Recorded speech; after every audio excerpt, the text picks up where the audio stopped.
Nuestro matrimonio de 8 años se construyó sobre un contrato silencioso, o eso creía. Yo era el ingeniero, pasaba mis días en obras bajo el sol de Texas, construyendo nuestra seguridad, nuestra casa, nuestro futuro. Ella, Juliana, era la compañera que convertía la casa en un hogar. Yo cumplía mi parte con sudor, cemento y hojas de cálculo. Ella, esperaba yo, cumpliría la suya con afecto, compañerismo y calidez. El problema es que, en algún momento, Juliana decidió que su cláusula en el contrato era opcional, mientras que la mía seguía siendo una obligación incuestionable. Mi nombre es Rafael. Tengo 43 años. Soy dueño de una pequeña, pero exitosa, constructora en Austin. Mi orgullo es ver un proyecto salir del papel y convertirse en algo sólido, real. Creía que nuestro matrimonio era mi construcción más importante. Juliana, a sus 38, se había reinventado. Dejó su antiguo empleo y se sumergió de cabeza en un universo de talleres, retiros y círculos de empoderamiento femenino. Al principio, la apoyé, admiraba su búsqueda de crecimiento, pero, gradualmente, la filosofía que aprendía en esos círculos comenzó a ser utilizada no como una herramienta para su propio desarrollo, sino como un arma contra mí, contra nosotros. La intimidad fue la primera víctima. Y no hablo solo de sexo, hablo del abrazo en la puerta cuando llegaba a casa exhausto, de la mano que sostenía en el cine, del hombro donde solía descansar la cabeza. Todo eso fue siendo sistemáticamente retirado. La excusa era siempre una variación del mismo tema.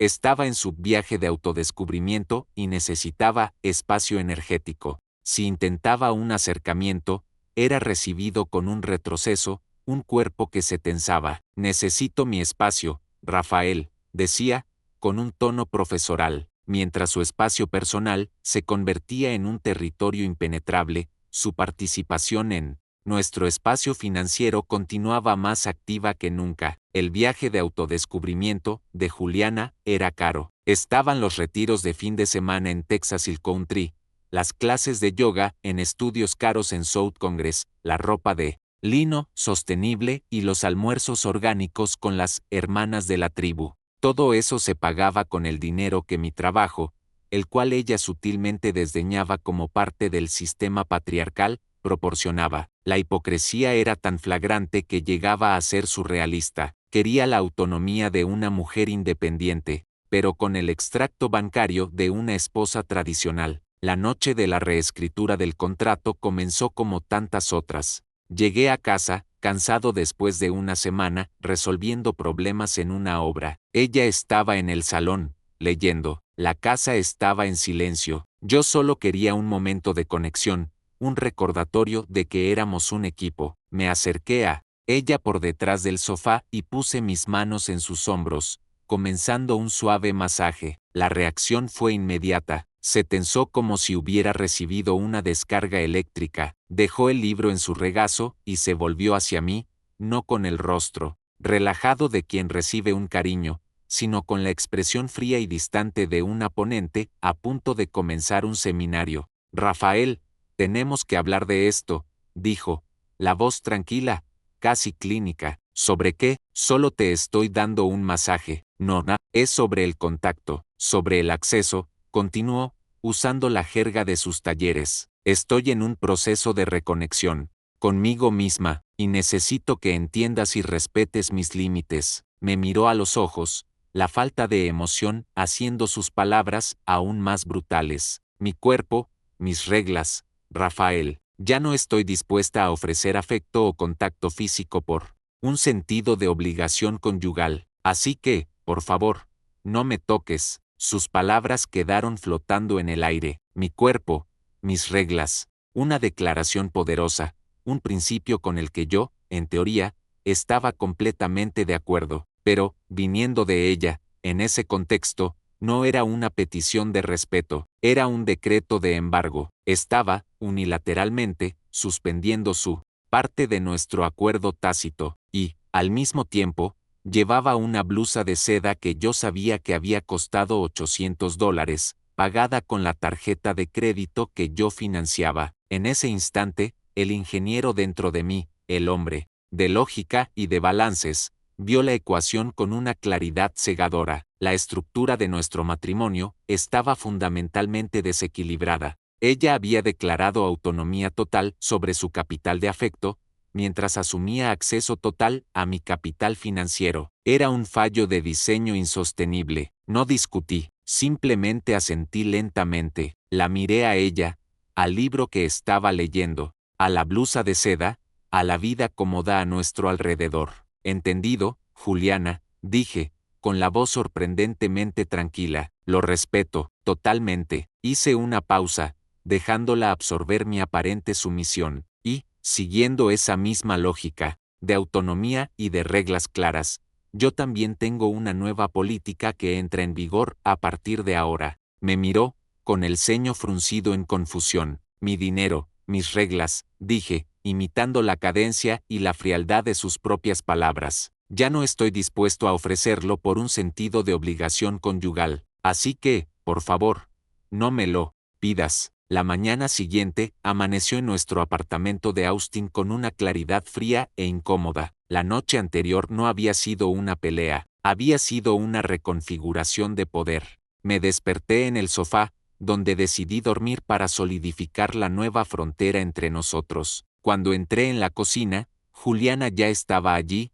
de pie, con los brazos cruzados. La reina había sido informada de que las arcas del reino estaban cerradas. Necesito la tarjeta de crédito, dijo, sin dar los buenos días. Tengo un brunch con las chicas de yoga. Era la primera prueba, no podía fallar. Buenos días a ti también, Juliana, dije, tranquilamente. Y, lo siento, ¿recuerdas nuestra conversación de anoche? Nuevas reglas. Eso es ridículo.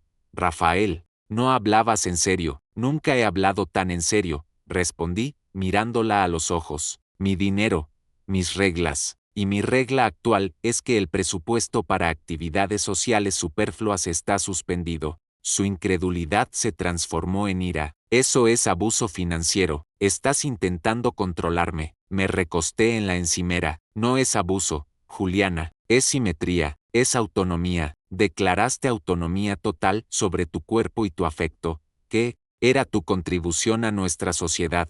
Yo solo estoy ejerciendo la misma autonomía sobre mi dinero, que es la mía. Es un arreglo perfectamente equilibrado. Las semanas siguientes fueron un estudio de guerra de desgaste. Juliana, acostumbrada a un flujo de caja ilimitado, vio cómo su mundo se encogía. Los brunchs caros, las sesiones de compras, los retiros, todo desapareció. La tribu que la empoderaba comenzó a distanciarse, pues la participación en el grupo, me di cuenta, era de pago. Mientras ella vivía en una austeridad forzada, yo empecé a hacer lo contrario. Con el dinero que ya no se drenaba para financiar su viaje, comencé a invertir en el mío. Compré una barbacoa de primera línea, un lujo que siempre había pospuesto. Empecé a planificar un viaje de pesca con mis amigos. Ella observaba todo con una furia impotente. ¿Tienes dinero para eso, pero no para una cena fuera? Me confrontó una noche. Mi dinero, mis reglas, respondí. Decidí invertir en mí mismo. La tensión alcanzó su punto álgido aproximadamente un mes después. Me confrontó en el salón, con el rostro marcado por la frustración. ¿Hasta cuándo va a durar esto, Rafael? ¿Esta venganza mezquina tuya? Cerré el libro que estaba leyendo. No es venganza, Juliana, es el nuevo contrato, el contrato que tú redactaste. Si quieres renegociar los términos, estoy abierto a discutir una verdadera sociedad, basada en contribuciones mutuas. Si no, entonces este es nuestro nuevo normal, hasta que uno de nosotros decida disolver la sociedad de una vez por todas. Me miró, acorralada. Por primera vez, el poder de dictar los términos de la intimidad y el poder de dictar los términos de las finanzas estaban perfectamente equilibrados en la balanza, y la casa, silenciosa y tensa, esperaba para ver qué plato pesaría más. La declaración de guerra fría se cernió sobre nuestro apartamento en Austin durante días. Vivíamos como fantasmas, circulando uno alrededor del otro, el silencio roto solo por ruidos domésticos esenciales. Juliana, privada de su capital y de su estilo de vida, estaba visiblemente afectada. Su orgullo le impedía admitir la derrota, pero el pánico en sus ojos era evidente. Después de 3 días de una tensión insoportable, cedió. Está bien, Rafael, dijo, parada en la puerta de mi despacho en casa, la voz desprovista de su arrogancia habitual. Tú ganas. Vamos alto. Intentarlo. Terapia. ¿Qué más quieres? Su rendición no sonó como un deseo de reconciliación, sino como la aceptación reacia de los términos de un acuerdo comercial desfavorable. Pero era un comienzo, o, al menos, era el siguiente paso en el proceso. La primera sesión con la terapeuta de parejas fue un espectáculo. Juliana, en su mejor papel de víctima,